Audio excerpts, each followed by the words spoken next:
Hi guys! So for today's video, I will share with you the two types of viewers sa Facebook.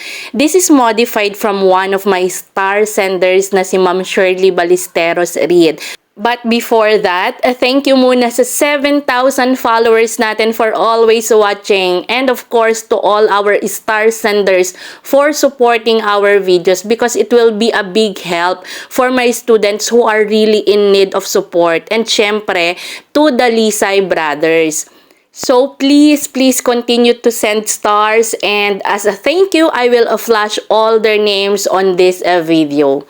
So yun guys, ano ba ang two types of viewers sa Facebook? This is a real talk and for sure everyone could really relate on this.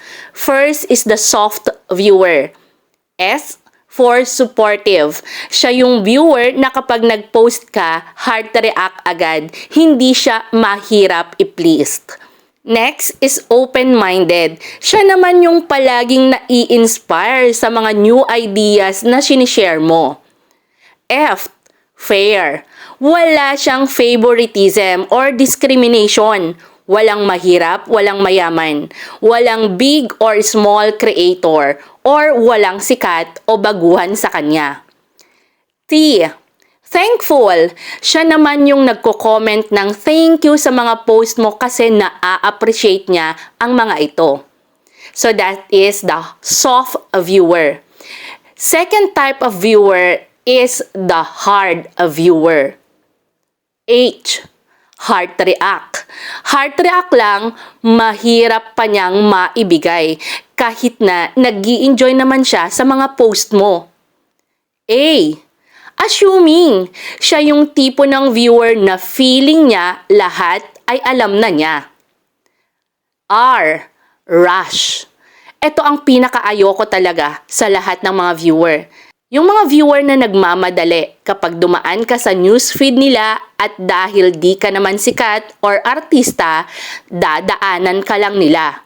Or sa R pa din, rush. Rush a viewer. Ito yung mga viewer na kapag nakipag-engage kayo, gusto nila may comment or reactions din agad sa mga videos nila. Yung tipong akala nila pag-reels na lang ang mundo mo. And D, deadma. Ito naman yung masakit na katotohanan madalas. Kasi kahit kaibigan, kakilala, or kahit kamag-anak mo pa, dededmahin ka lang. So, ikaw friend, Lods, hard ka ba? Or soft a viewer? So, yun lang guys. Again, thank you to all our 7,000 followers, especially to our star senders. Thank you everyone. God bless. Bye!